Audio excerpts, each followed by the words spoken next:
Support for Sustainability Defined comes from NLX, the makers of Juicebox, the best-selling electric car home charging station. The Juicebox smart charger enables EV drivers to charge their cars with the cleanest and cheapest energy available. More online at juiceboxstore.com. Brew Dr Kombucha is committed to helping people discover how good kombucha can be. Their refreshing, authentic kombucha is made from 100% organic ingredients, and the company is proud to be a certified B Corporation. Check out Brew Dr Kombucha, that's brewdrkombucha.com to learn more.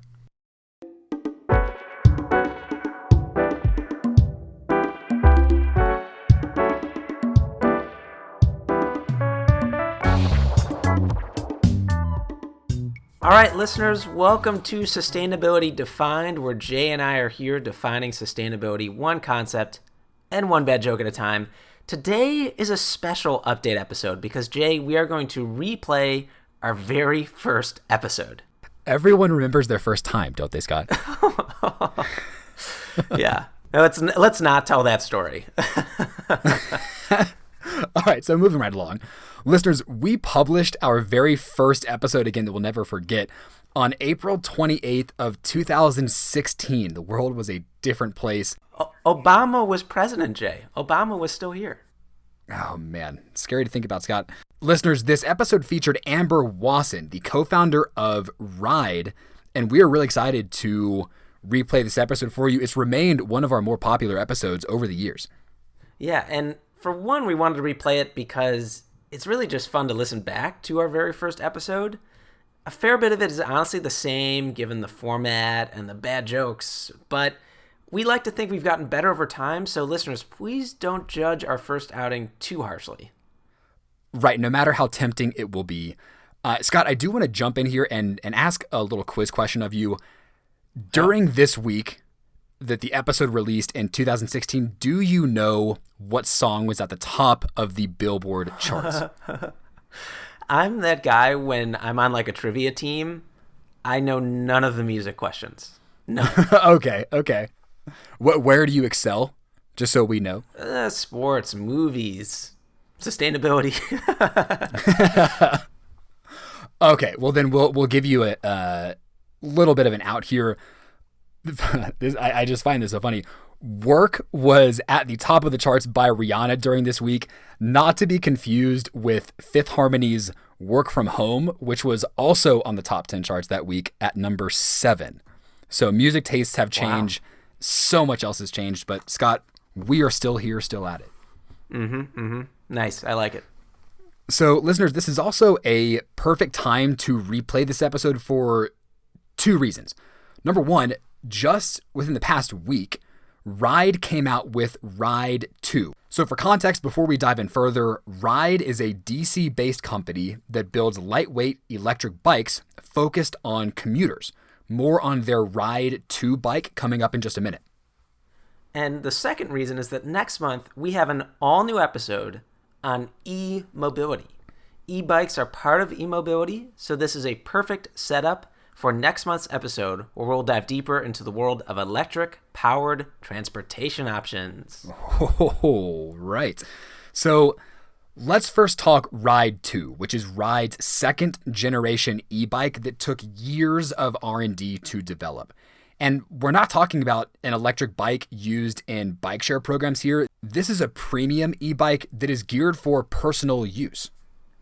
And our friends at Riide have made a lot of improvements for Riide 2. It has 43% more power, going up to 28 miles per hour. It also has 3 times the range, going up to 80 miles on a single charge. They've kept that monthly subscription model of $89 a month until you pay it off. Amber actually mentions in our original episode how this change to the subscription model was critical to their growth because people balked at paying for the whole bike up front. Yeah, and Scott, I gotta say, I think this is one of the reasons I like this episode so much, because it's as much about this particular topic of sustainability as it is just about starting a business. As a startup, making these strategic business decisions and figuring out what works and what doesn't and growing from there. We had a How I Built This episode before How I Built This. Guy Raz, take notes. Yes. So, Scott, we also love that this bike now comes with 4G and Wi-Fi built in, so you can track your rides no matter how fast or slow. And it also comes with unlimited maintenance. Right. I think the tracking is also, if your bike gets stolen. I've had my bike stolen. It's very, violating. It's like, that's my property. What are you doing, man? Yeah. But I was also stupid because I, moved back to DC, and I used the same, rinky-dink lock that one could easily cut through, and I just didn't have my big city, thinking cap on. And I'm all U-lock all the way, of course. There we go. Now we're talking. So, listeners, if you're interested in learning more or purchasing a bike, check out Riide.com. That's RIIDE.com. Now, their new website will launch at that address at the end of March. For this episode, though, our friends at Riide would like to invite you to reserve a bike if you're interested under their friends and family pricing. We're all just one big family. So the private pre-launch website address is 2.riide.com. So that's the number 2.riide.com with the access code VIP and the number 2. Check it out if you're interested. Before we replay our very first episode here in a second, we want to provide some of the latest information on e-bikes and what their future looks like. So let's talk about e-bikes as of 2019, basically today.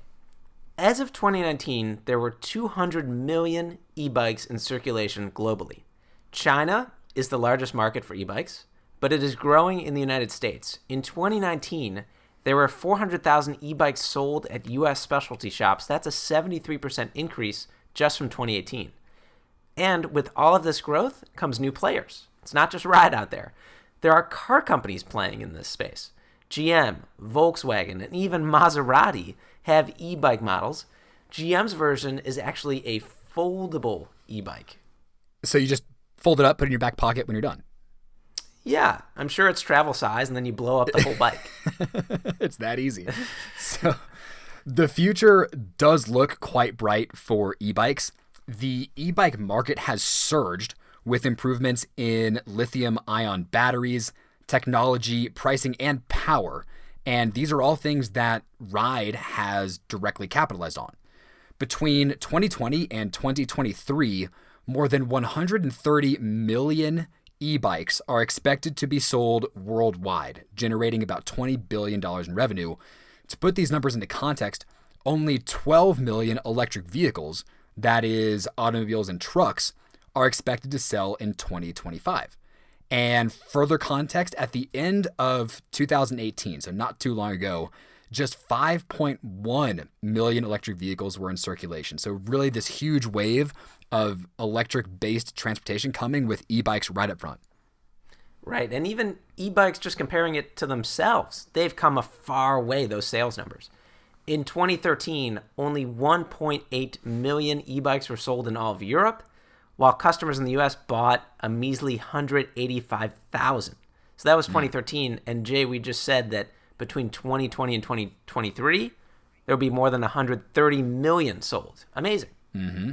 So talking total numbers now, it's estimated that by 2023, the total number of e-bikes in circulation around the world should reach about 300 million.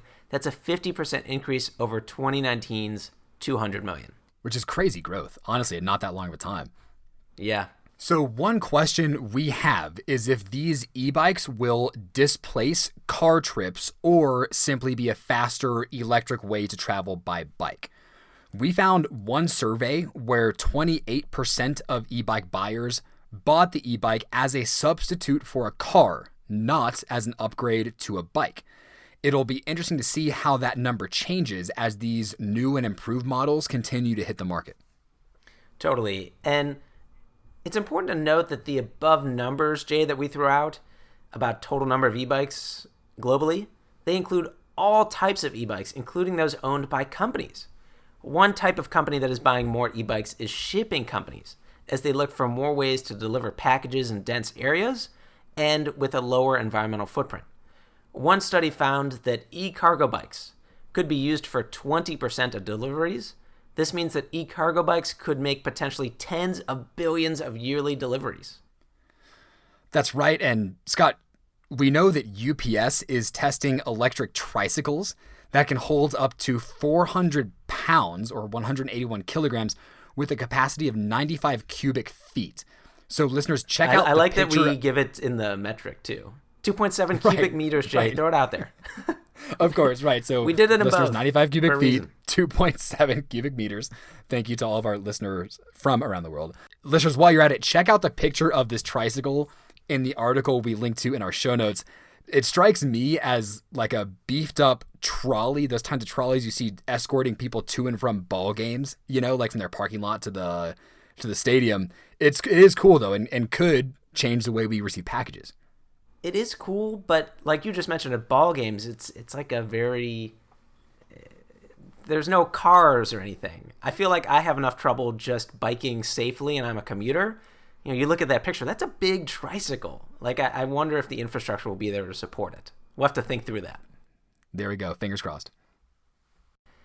That total number also includes e-bikes in bike sharing programs. Of the 192 cities in the United States with bike sharing systems, more than 40 already have e-bikes in their fleet. I know here in Washington, D.C., we're getting electric bikes back in our capital bike share. Another city, Madison, Wisconsin, converted all of the bikes in its bike share program to electric in June 2019. In trials, the Madison e-bike had generated up to 5 times as many trips as standard bikes. More of the story, Jay. People like e-bikes. People like e-bikes. They get you out of pedaling. What's not to love, you know? I don't like the cheat, Jay. I like the challenge of riding up the hill. You know, my girlfriend, she like tells me she doesn't do hills. And I'm like, I love the hill. That's the fun part. That's where I get the exercise. Scott, I just feel like as much as I would love to say I would still pedal, as soon as you get used to that motor, oh man, I'm just cruising. So before we transition to this episode and replay this vintage gem in its entirety, we do want to thank Shannon Parker for helping us out with these updated intro notes. So with that, listeners, here it is, our very first episode on electric bikes. Enjoy. Support for Sustainability Defined comes from NLX, the makers of JuiceBox, the best-selling electric car home charging station. The JuiceBox can charge an EV up to 13 times faster than other home charging stations. JuiceBox's smart charging Wi-Fi features also help drivers charge with the cheapest and cleanest energy available.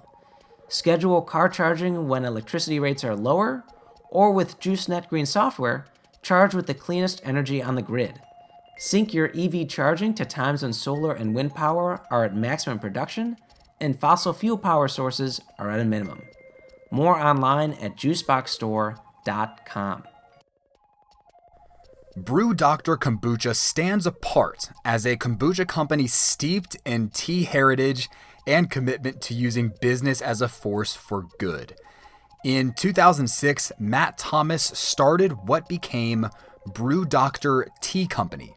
The name Brew Dr Kombucha came from brewing organic kombucha in the company's tea house kitchens. From leaf to bottle, the company takes inspiration from its custom tea blends, making deliciously refreshing, authentic kombucha with a difference you can taste. Brew Doctor's mission is to help people discover how good tea and kombucha can be, referring not only to its quality approach, but to the company's commitment to its communities, its people, and the planet. Brew Dr Kombucha is proud to be the first national kombucha company to become both carbon neutral and a certified B Corporation.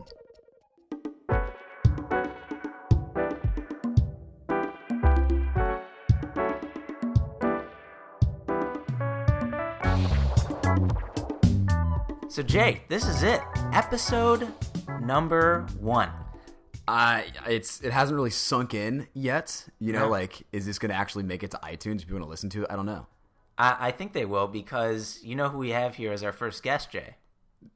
No, I don't. President Barack Obama. Welcome, Mr. Obama. Was that too corny, you think? Jay, that was not too corny. I don't know. Dude, our tagline is, we are defining sustainability one concept and one bad joke at a time. All right, well, that was certainly atrocious. It was, but keep in mind that was not as far as we were initially planning. I do recall you trying out a Barack Obama impression that resulted in a very weird Southern twang. I don't know what you're talking about. We agreed that we would not bring that up. Yeah, Jay, I don't care. It was too funny. It's about as far away from Barack Obama as you can get. Well, yeah, let's then bring it back more to our territory, perhaps, and start talking sustainability. Scott, what is our very first topic? Very first topic is electric bikes. Cool. So electric bikes are important because they could be a whole new segment of transportation that gets people to places that they're not currently going with clean forms of transportation. Sure. I buy that. I'm interested. Wait till you hear the price. I'm in. So, Jay, tell us a little bit about the impact of transportation generally, why it's important to talk about. Right. So I think everyone pretty much knows we pollute in a lot of the forms of transportation we use. So we'll start looking at facts on really pollution of existing forms of transportation. We have cars and trucks here in the U.S. that account for nearly 1/5 of all of the pollution that we emit.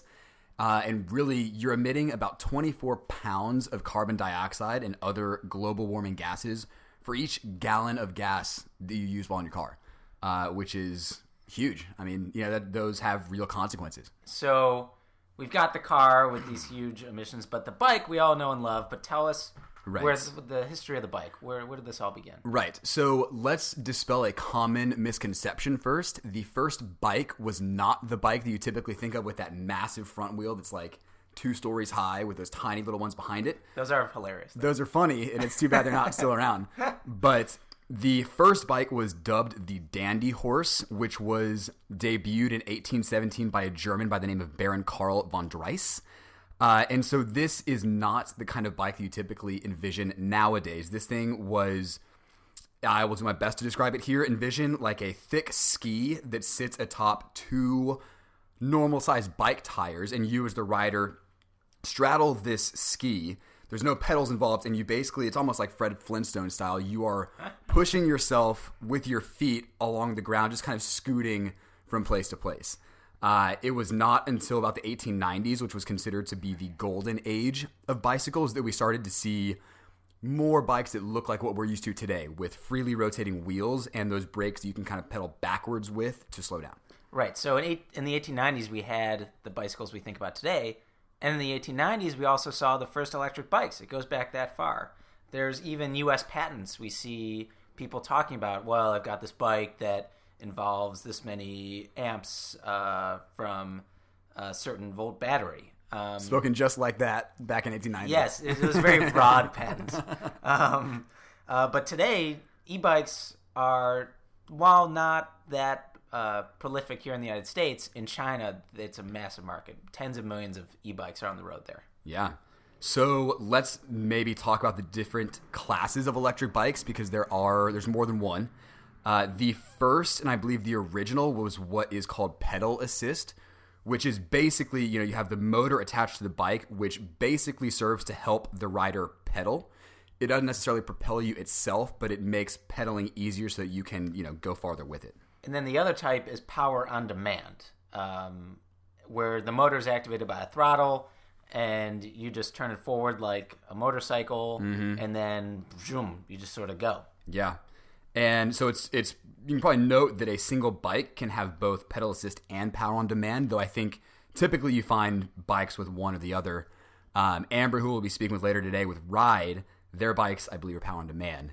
We can get to that later, but super fun to ride. Yeah, and so these bikes, they let you go real quickly, really fast, but countries have put different types of regulations of what they consider to be an electric bike. Right. So we will start on the slowest end of the spectrum. We'll start in Australia, where you can get on an electric bike on the road and go up to 15.5 miles an hour. Same speed limit in Israel. Then you move over to the United Kingdom, and you can gain a couple miles an hour, going up to 17.3 miles an hour on the road. You get to the U.S., where our federal law says you can get up to 20 miles an hour, though that varies by state. And then basically we get down to Mexico. Little more lax there. Their speed limits are, quote, same as motorcycles. So they're, I think they are living a little bit more on the edge down there than we are here. Yeesh. Well, so bikes can go faster than that, but then they wouldn't be classified as a bike. And then they need to comply with the regulations for a motorcycle. Right. Not in Mexico. Not in Mexico. Okay, so electric bike market. As I was saying earlier, that in China, it's huge. There's an estimated 200 million e-bikes in China. And today, China is also the leading producer of e-bikes. So the European Union bought 1.3 million e-bikes in 2014, and 80% of those were imported from China. So they're way ahead. Yeah. And in the U.S., we sold an estimated 193,000 in 2014, not too many. That's in comparison to the 18 million conventional bikes that were sold. But electric bikes are still a big market. They are expected to generate $10.8 billion a year worldwide in 2020, which would be up from $8.4 billion in 2013. Sounds like solid growth. Yeah. Cool. So we are here on this podcast. We're talking sustainability. So obviously we have some environmental components of the electric bikes that we'd like to get into. The first being that aside from the effects of basically producing the electricity that goes into these bikes, as well as the issue of what to do with these limited life batteries when they're done, we look at electric bikes as being much cleaner than other forms of transportation, particularly because they don't have any kind of combusting engine that is contributing to global warming, producing these greenhouse gases, and it is just running much cleaner. So what's interesting to note also is that because these batteries on these bikes are a little smaller, they present themselves as good candidates for charging via other types of renewable energy, particularly solar. So, again, these smaller batteries don't require too much solar power to charge back up, so you're really kind of net zero emission-wise. Yeah, because that's a lot of... When people talk about electric cars, they say, oh, well, you might not be using gas, but the electricity you generated to power the car has some sort of impact. But if you're able to do it via solar power, that would really cut down that point. Well, and so inform us, Scott, exactly how clean are these bikes? So there was a life cycle analysis done by MIT, and they said that electric bikes are about 18 times more energy efficient than an SUV, 13 times more energy efficient than a sedan, and 5 times more energy efficient than even rail transit. Okay, so that sounds like a cleaner route to take. Yeah. No pun intended. Thank you. Yeah, so that won't be our last I'm sure we'll joke on this. So get excited for more jokes. Get excited for more e-bike insights with our guest, Amber Wason, and we hope you enjoy.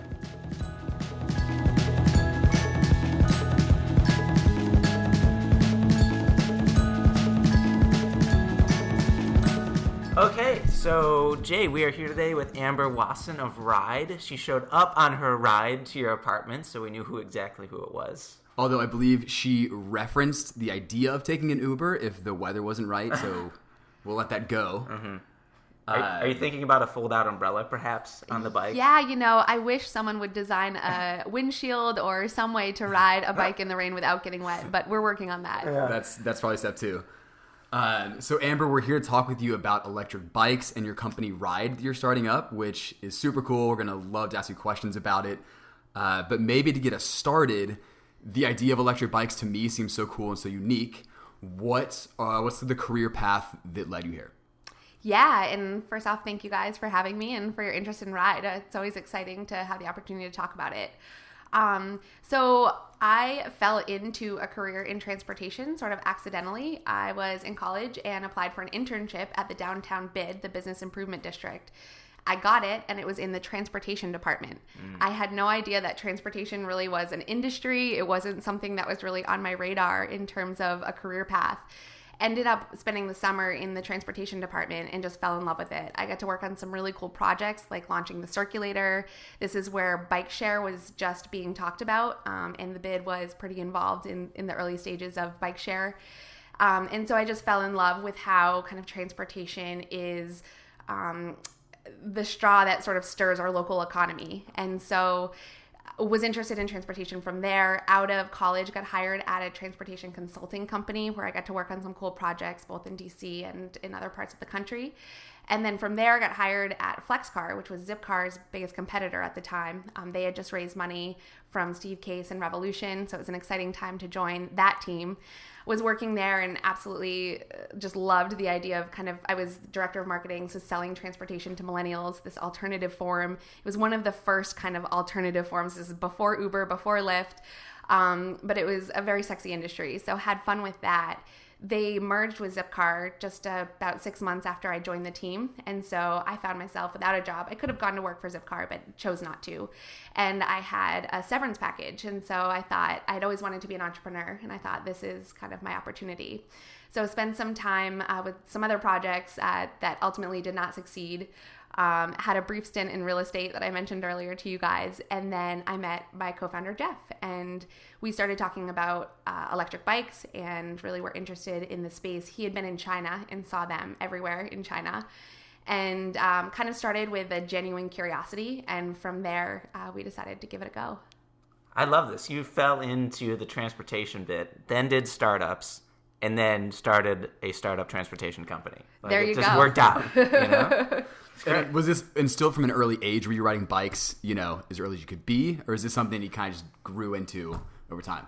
Yeah, I think for both Jeff and myself, we're not like avid cyclists. We're not people who ride in spandex or even really knew. I couldn't even name parts on a bike before this company, but I'd always used bikes as transportation. So from a young age, I think I started riding my bike to school in 4th grade.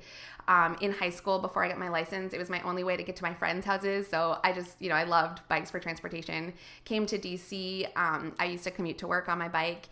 And actually, I worked in Georgetown and lived in Glover Park, so I used to commute one way a lot down the hill, and then I would ask for a ride back, or I'd jump on the circulator back. And so when I met Jeff and he told me about e-bikes, I was like, this is it. Like, yeah, I see the opportunity. This is the answer. So Jeff and I test rode the Riide, right? And the showroom is very near this hill that leads up to where I live in Columbia Heights. And the first thing I did was take the Riide right to that hill just to get the experience of just zooming up it without extolling any effort. It was awesome. How did it do? Oh, it was great. I loved it. Awesome. Yeah, so I think that idea of, biking as transportation, and then, there's obviously common objections to biking, and it might be hills, it might be having to change when you get to work, it might be the rain, which we haven't been able to do anything about yet, but most of the common objections with the electric bike, you're able to overcome, and that's a really cool thing. Mm-hmm. Ditch the spandex. Maybe that could be... No spandex required, yeah, I like exactly. That's better. Okay, so we've mentioned Riide. Tell us about it. What is it hoping to accomplish? Yeah. So Riide designs, builds, and sells electric bikes as a service. So we sell it on a monthly subscription service. And this really, our goal with Riide was always to make electric bikes more accessible and make them more appealing to kind of the general mass market. So when we first got into the space, we looked at, we did not invent electric bikes. They were already on streets in the US. It was an emerging market.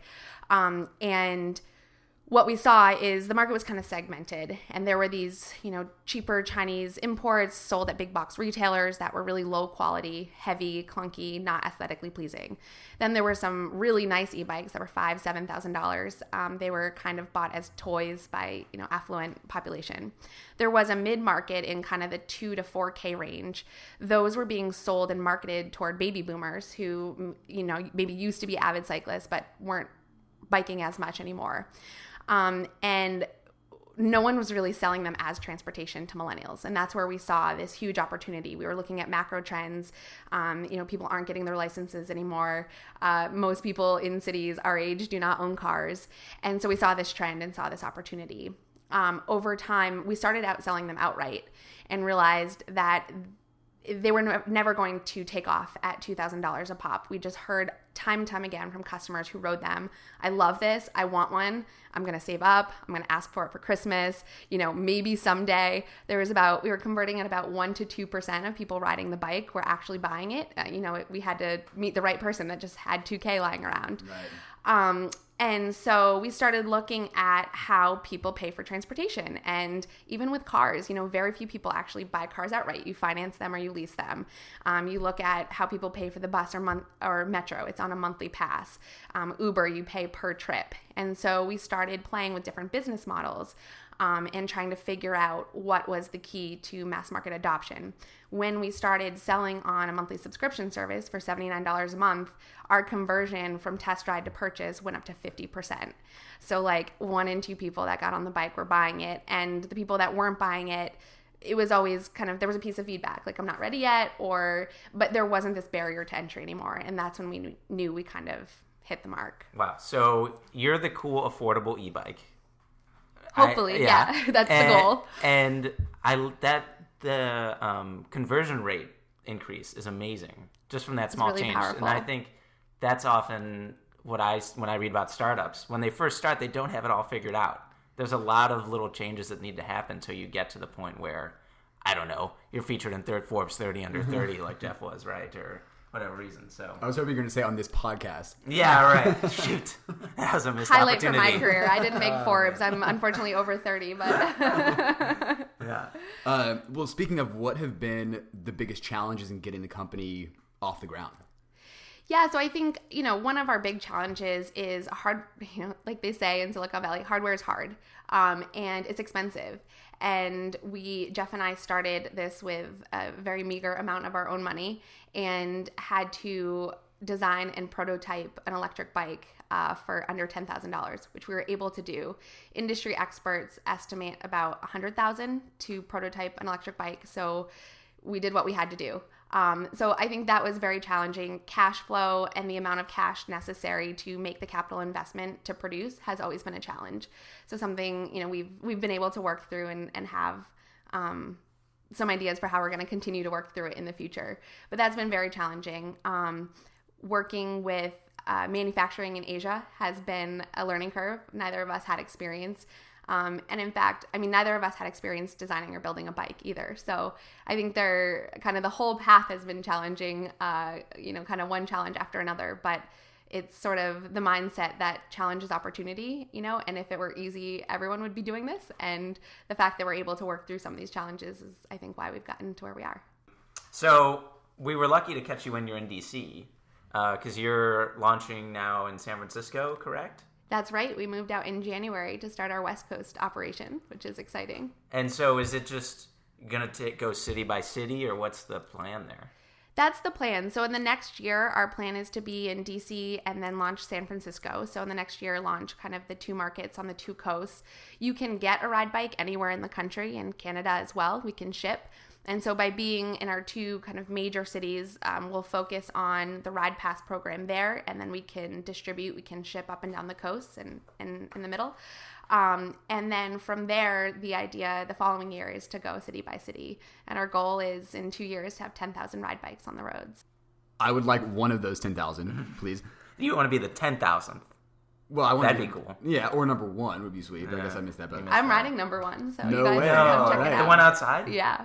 Whoa. I'd suddenly, We'll take a photo with the podcast mascot later. So here's a question that folks in DC will understand, maybe not elsewhere, but we have Capital Bike Share here, which is turning into a fairly common way to get around. At least I've taken it to the metro a few times. I know the people that commute with it. So I know DC has built bike lanes for it, but I'm curious to see if Riide views Capital Bike Share as competition per se, or more as a complement, kind of as a force to bring more bike lanes to the city. Yeah, no, that's a really good question. And I think there's kind of a lot of confusion, especially with our monthly payment around, like, is it bike share? People are familiar with bike share. But no, we very much see it as complementary. And really, in fact, we look at all of the transportation mix in urban cities as complementary, and the reason why, I don't think any one system kind of works as well as it does when there's others involved. So I mentioned that if it were pouring rain today, I would have taken an Uber. I think, I just gave up my car, and a part of the reason I was comfortable doing that is because I'm not going to take a bike everywhere. If I go to the grocery store and I'm buying a lot, I'm going to take an Uber home. There's a time and a place for riding a bike, and it really fits in with the other pieces of the mix. Bike share is great. Cities look at bike share as kind of the last mile of a commute, and they also look at it as kind of one-way trips. And I think for those functions, bike share is awesome. We see our bike as replacing car ownership for short commutes.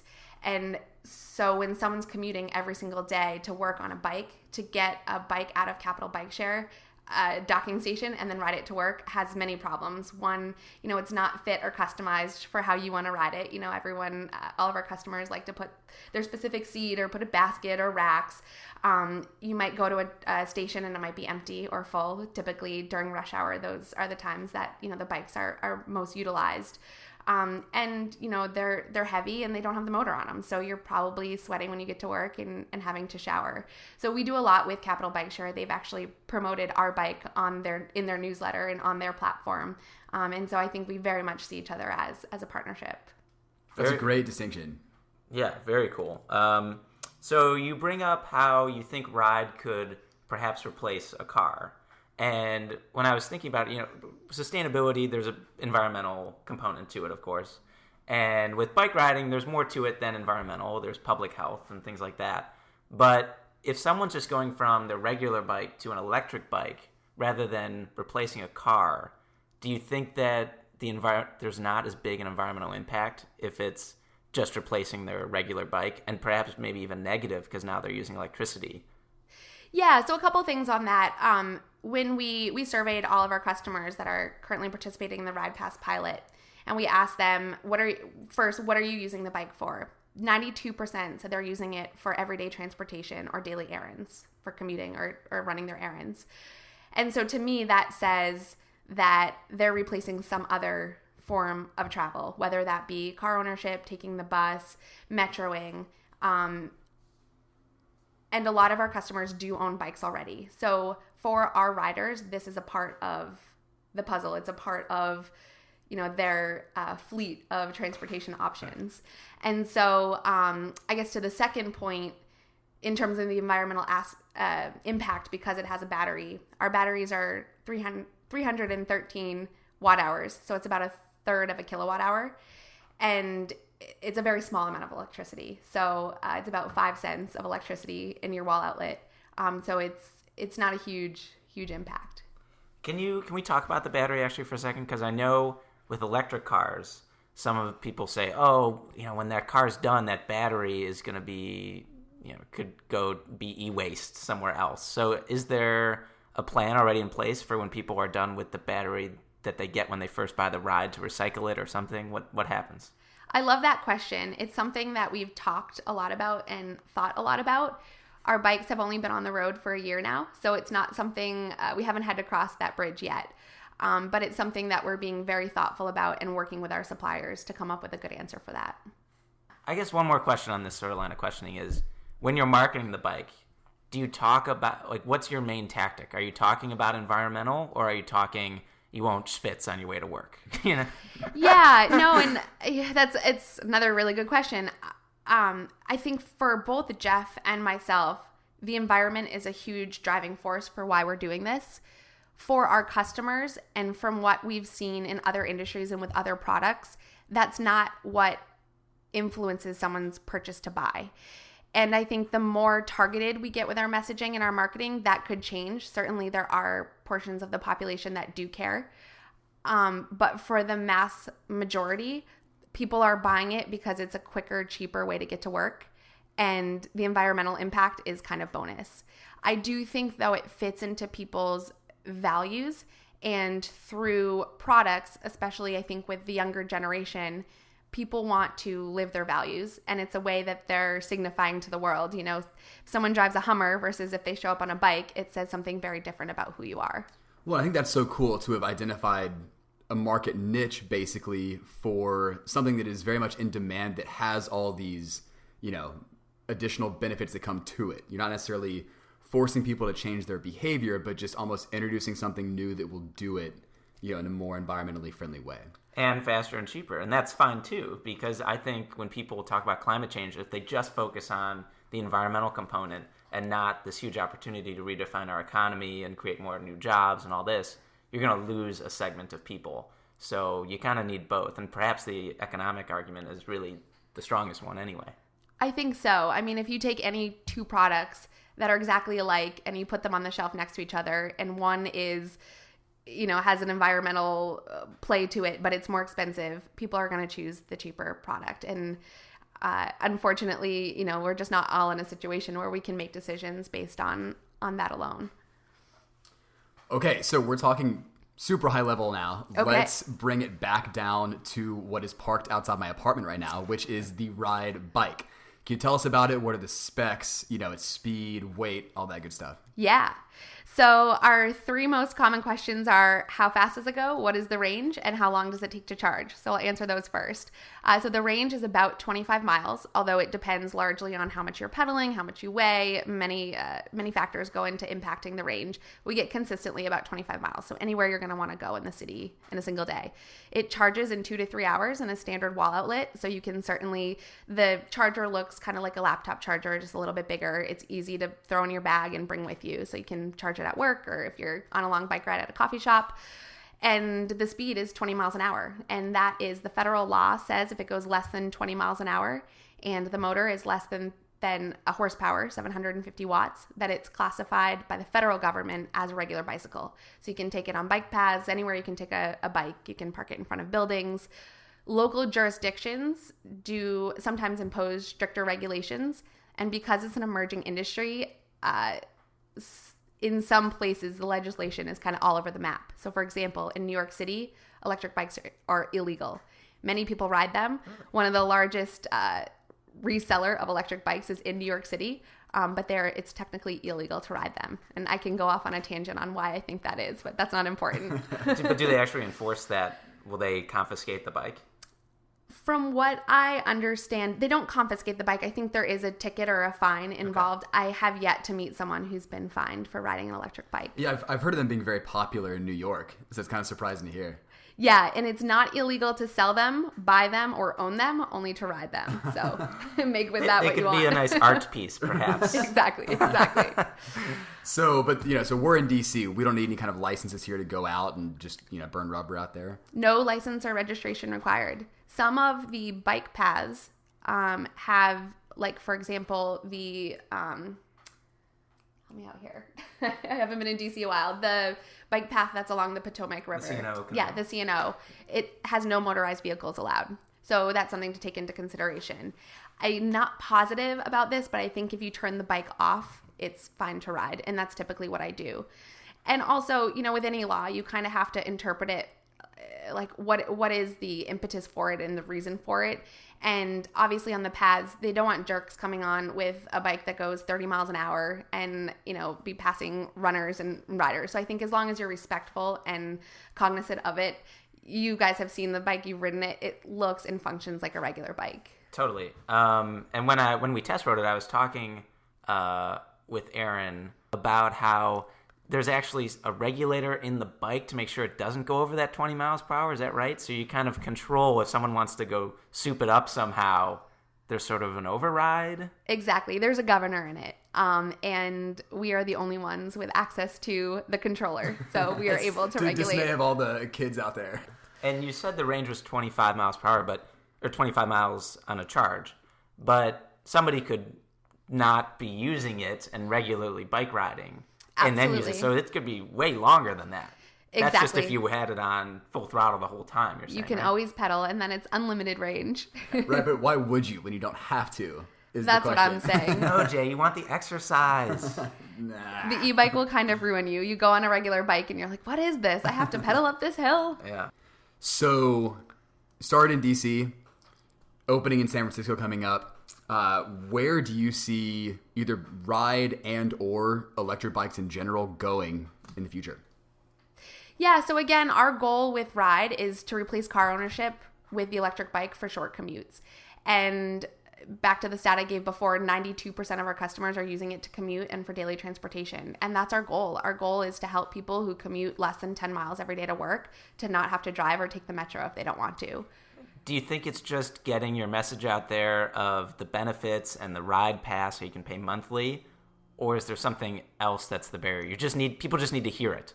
Is that it? Or is there more to it than that? People need to try it. And so we offer 3-day demos for free where people can come in, take the bike home with them, try going to work. What we're doing is radically changing people's behavior, and that's a hard thing to do. People are kind of stuck in their ways especially when it comes to the commute, because it's something that you really need to rely on. It's not something where, you wake up, you need to be at the office by 9. You're not like, oh, today I'm going to try something new. There's too much fear around, well, what if I don't get there on time? What if it doesn't work for me? So to give people like kind of a no pressure, like we give it to them for 3 days. So maybe one day they have an important meeting where they don't want to try it, but they'll try it the next day. And that's been really influential in helping people switch from other modes. I signed up for that. It's like a month wait to do it, but I'm excited because I'm going to show all my colleagues at work. My colleagues at work are the spandex types we talked about earlier. Nice. And I don't do that. I just ride in my regular clothes. But yeah, I'm excited to show it off. That's awesome. Well, secretly, that's a part of our marketing strategy as well. We get the bikes into the hands of people, and they're out on the road, and they're singing our praises. So hopefully that works out for us. Okay, I think probably my last question, unless you have one, Scott, is when we can expect our bikes. Yeah, I mean, the deal was we're promoting it on this show, which has quite a wide reach, so... There you go. Well, you can go to Riide.com and place your order. You're going to make us pay for it. It's okay. It was worth a shot. It was worth a shot. Yeah. Let's ask our typical last question. Okay, yeah, sure. So let's say we're at a party and we want to impress some people with some fact about ride or electric bikes that people are just going to perhaps drop their drink out of their hands. It's so amazing. What is this one factoid that us and our listeners can throw around at the party? That's a good question. So I can give you some technical jargon if that helps. You tell us. All It's right. your party too. All right. So the bike is powered by a lithium-ion battery, which has 18650 cells in it. That's common knowledge for some people who understand kind of battery cell technology. And on the rear hub, we have a brushless direct drive rear hub motor. That's 350 watts. And inside of it, the technology that makes it go are little magnets, and they switch polarity. So there's absolutely no sound other than the freewheel moving. And it's a really awesome, smooth ride.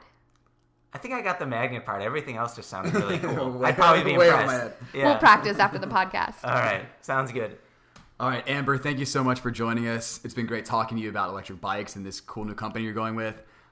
So again, thanks so much for joining us, and we look forward to seeing where Riide goes. Thank you for having me. Thanks.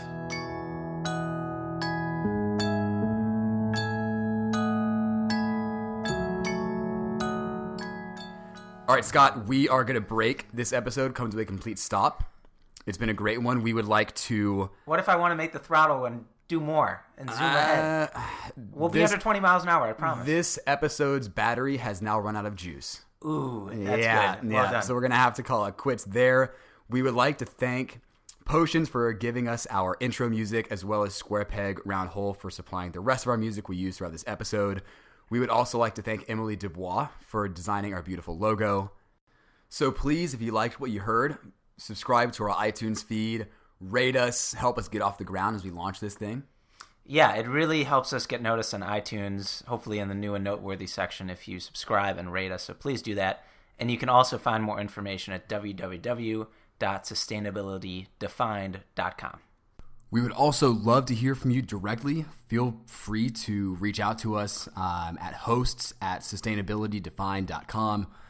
Send us questions, comments, potential topics for new shows.